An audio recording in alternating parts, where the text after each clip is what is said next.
Dolly Parton is known the world over for her glittering outfits, sharp wit, and boundless generosity. To many, she's the ultimate embodiment of Southern grace, kind, humble, and endlessly talented. But even America's sweetheart isn't immune to conflict. Behind the big hair and even bigger heart lies a woman who's had to fight for her voice, her rights, and her legacy. And sometimes that meant facing off with some of the biggest names in music. From bruised egos and broken contracts to creative clashes and public betrayals, Dolly Parton's journey through stardom hasn't always been smooth. This is the untold story of the seven stars who clashed with Dolly, some briefly, some deeply, but all memorably. To 1. Porter Wagoner, mentor, manager, and the man who tried to clip her wings. Perhaps the most defining relationship in Dolly Parton's early career was with Porter Wagoner, the flashy country singer and host of the wildly popular Porter Wagoner Show. In 1967, Dolly joined the program as Norma Jean's replacement and immediately faced backlash from fans loyal to her predecessor. Some even booed her during live performances. Still, Dolly stayed the course. Her drive, charm, and immense songwriting talent soon won over audiences. Her duets with Porter became hits, and the two developed a professional chemistry that felt effortless on stage. But behind the scenes, the dynamic was far more complicated. Porter was more than just a singing partner. He was Dolly's manager, mentor, and sometimes gatekeeper. He made the decisions, what songs she sang, where she performed, how her image was shaped.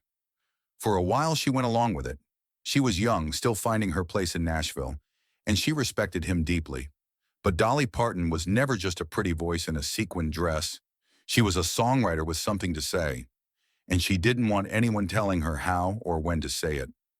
As the years passed, their working relationship grew increasingly strained. Dolly longed to explore music on her own terms. She wanted to break away, not out of spite, but out of necessity. Yet Porter refused to let go. I told him I'd stay for 5 years, Dolly recalled.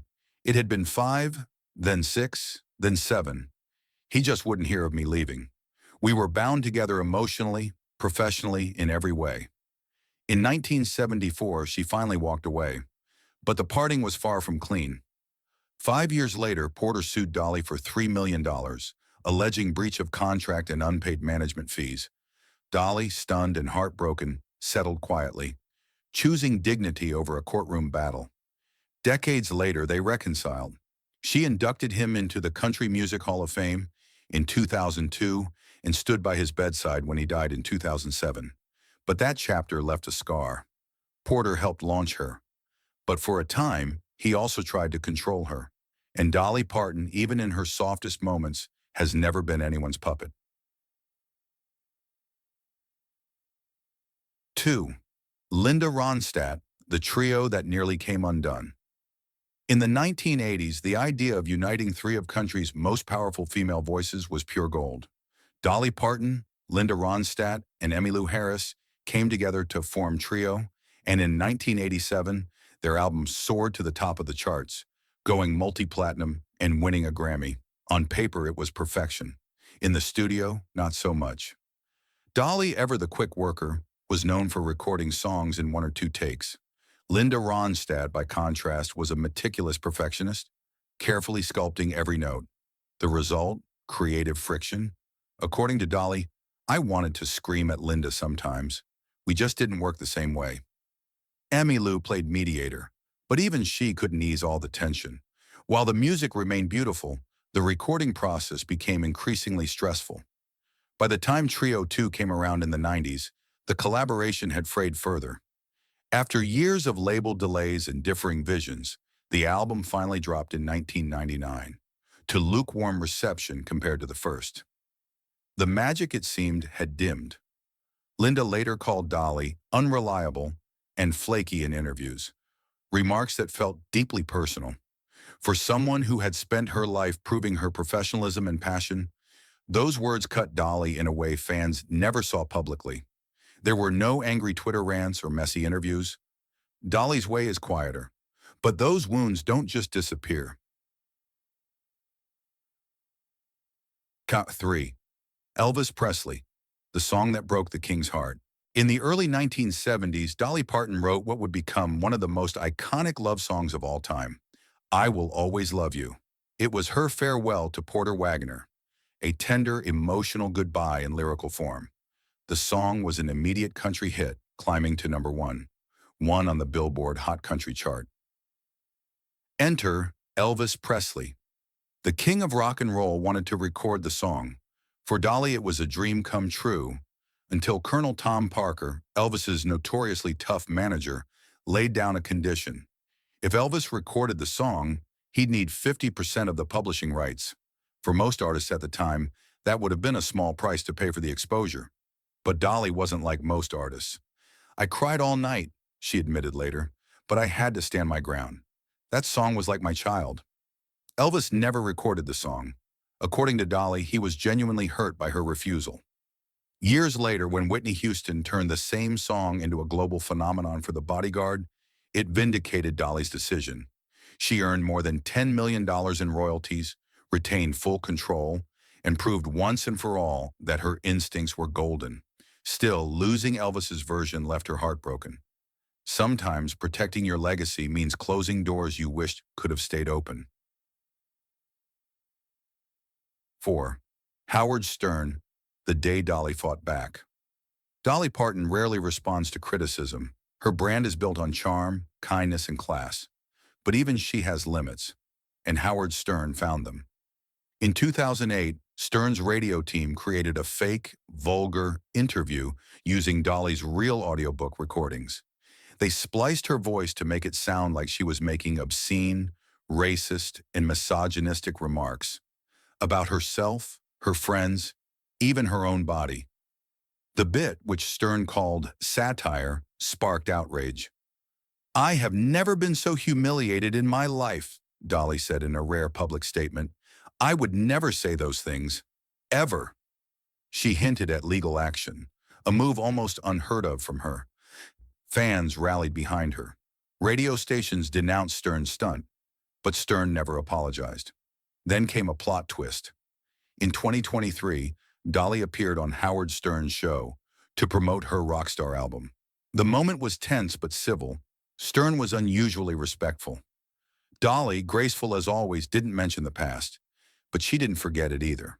That's Dolly, strong enough to face the person who mocked her, classy enough not to bring it up, and powerful enough to reclaim the spotlight.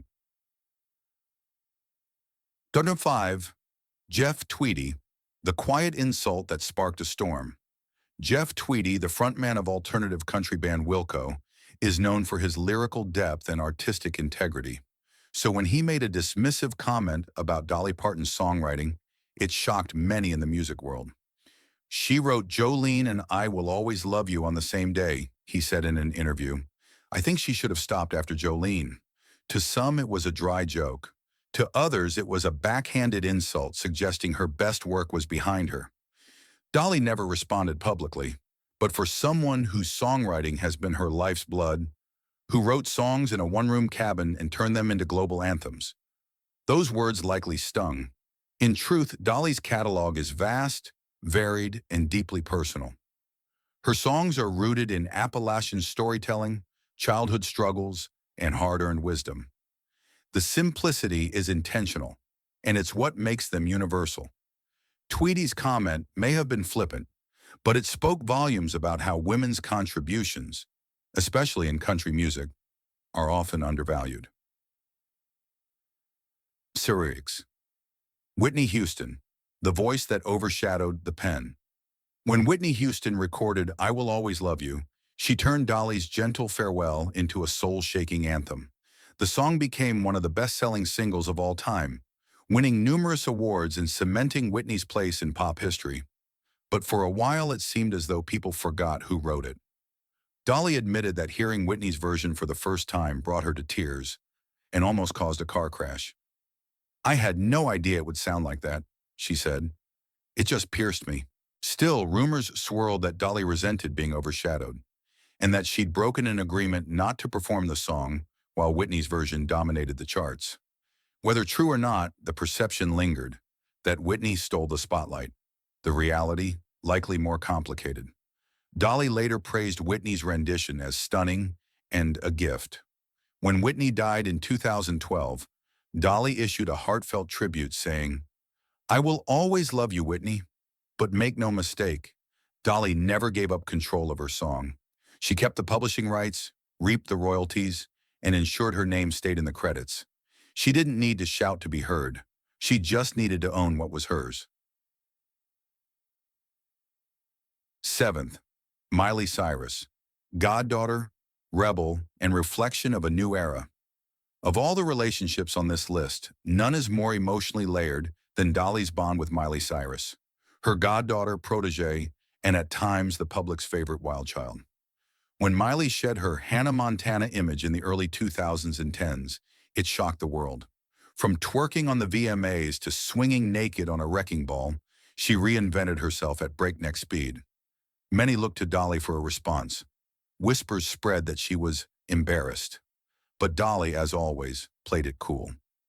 "I told her I don't always approve of everything," she said, "but I'm not her parent. I'm her godmother. I'll love her no matter what." Dolly walked the fine line between support and concern, respecting Miley's journey while still honoring her own values. In the years that followed, their relationship grew stronger. They performed together. They shared New Year's Eve stages. They laughed, hugged, and even wore matching outfits. But then came 2024, a leaked tape of Billy Ray Cyrus, Miley's father and Dolly's longtime friend, shocked fans. The audio was filled with expletives, attacks on family members, and bitter accusations. Miley cut off contact. Dolly, sources say, was heartbroken. After years of mentoring the Cyrus family, she found herself at a crossroads. "She's urged Billy Ray to take responsibility," one insider said. "If he doesn't, she may walk away for good." A closer look at Dolly's conflicts, what they reveal about her legacy. While these feuds and clashes may seem like sensational anecdotes, each one offers a window into something deeper: the inner workings of the music industry, the pressures on women in power, and the quiet resilience that has defined Dolly Parton's career for more than 6 decades. Let's take a closer look at what these conflicts really say about the woman behind the legend. The music industry versus autonomy. Dolly and the fight for ownership. From her earliest days on the Porter Wagoner show, Dolly understood something that many artists learn the hard way. If you don't control your work, someone else will. That's why the conflict with Elvis Presley and Colonel Tom Parker wasn't just a personal disappointment, it was a pivotal moment in music history. Dolly wasn't just saying no to a bad deal. She was making a statement about artist rights decades before conversations around music ownership became mainstream. That one decision, refusing to sign away publishing rights to "I Will Always Love You," changed the course of her life. And in doing so, Dolly quietly paved the way for other artists, especially women, to see the value in standing their ground. It also sheds light on her eventual tensions with artists like Linda Ronstadt and Whitney Houston. While these weren't feuds in the explosive tabloid sense, they reflected Dolly's deeper awareness of something few artists publicly acknowledge. Your work can be loved, reimagined, and even eclipsed. But if you own it, you never disappear from it. Grace under pressure. How Dolly responds when the world watches another constant in these stories. Dolly's refusal to engage in public mudslinging. While many celebrities clap back in interviews or social media, Dolly always takes the high road, even when others don't deserve it. When Howard Stern disrespected her publicly, she didn't fight dirty. She issued one powerful statement and then walked away, until she was ready to reframe the narrative on her terms. When Linda Ronstadt accused her of being flaky, Dolly didn't retaliate, but she also didn't go out of her way to rekindle their closeness. Even in her complicated feelings about Whitney Houston's version of her most personal song, Dolly stayed gracious, all while quietly raking in the royalties that secured her business empire. Her strategy? Silence as power. She lets the music, the money, and time speak for her. And that's not weakness. That's strategy. In a cutthroat industry where reputations rise and fall on a single tweet, Dolly has built hers on unshakable restraint, earning respect that most artists only dream of. The emotional undercurrent. betrayal, loyalty, and loss. Many of these conflicts also speak to something intensely human, the emotional cost of fame. Take her relationship with Porter Wagoner. It wasn't just a professional falling out. It was a heartbreak. Dolly stayed years longer than she should have out of loyalty. And when she left, she didn't do it for money or fame. She did it to save her own voice. That's the kind of internal conflict few fans see, the tug of war between gratitude and self-preservation. Even the supposed feud with Whitney Houston reveals the pain of being overshadowed by your own creation. Imagine hearing the world chant the lyrics you wrote, but not your name. That kind of quiet invisibility is a wound many songwriters carry, and Dolly felt it too, even if she never let it show. Her dynamic with Miley Cyrus is just as layered. The media framed it as generational tension, but it was really about how to love someone who grows into something you don't recognize. Dolly's mix of support and concern speaks volumes, not just about her values, but about the emotional tightrope every mentor walks when their protege takes a different path. Dolly's business genius, reinvention and control. One through line in every story is Dolly's incredible business acumen. While others were busy chasing trends, Dolly was building an empire. She founded her own publishing company at a time when women in Nashville were rarely taken seriously as business owners. She's since expanded into Dollywood, film production, and even philanthropy, like her Imagination Library, which has given away over 200 million books to children. Her control over her image and music catalog means that no matter who she clashes with, she never loses her footing. She's walked away from power struggles with Porter, production conflicts with Linda, and industry politics with record labels, all while becoming wealthier, more influential, and more beloved. In short, Dolly learned early on that art without ownership is charity, and she wasn't about to give her legacy away. In cultural shifts, a woman ahead of her time. It's also worth noting how many of these stories reflect broader cultural shifts. Her rift with Porter Wagoner mirrors the classic struggle of a woman breaking free from a male gatekeeper. Her fallout with Linda Ronstadt highlights the differences between creative process and professionalism in an era where women were held to impossible standards. Her tension with Jeff Tweedy underscores how women's art, especially when it's emotionally accessible, is often seen as lesser than the tortured poetics of indie or rock music. Her careful support of Miley Cyrus illustrates the tightrope older women in power walk when mentoring younger women navigating fame in the internet age. In each of these stories, Dolly isn't just reacting, she's navigating gendered expectations, power imbalances, and shifting cultural norms with breathtaking grace. You have the final word. Dolly doesn't do enemies, she does boundaries. What's perhaps most surprising is that Dolly Parton doesn't really hate anyone. Even the people she clashed with, Elvis, Howard Stern, Linda Ronstadt, were never truly enemies. The term doesn't fit. What Dolly does instead is draw clear, calm, unwavering boundaries. She won't give up her publishing. She won't let you mock her voice. She won't fight in the press. She won't play your game. And if you cross a line, she may never call you out, but she'll never call you again either. It's a quiet kind of power, and one that has served her well. Dolly's enduring legacy, more than a star. With over 100 million albums sold, 11 Grammy Awards, 50 Grammy nominations, 2 Oscar nods, a Kennedy Center honor, an induction into the Rock and Roll Hall of Fame, Dolly Parton is far more than a country singer. She's a cultural force. And behind every award, every record, every sparkling gown, there's a woman who has stared down betrayal, bias, and big egos and still come out smiling.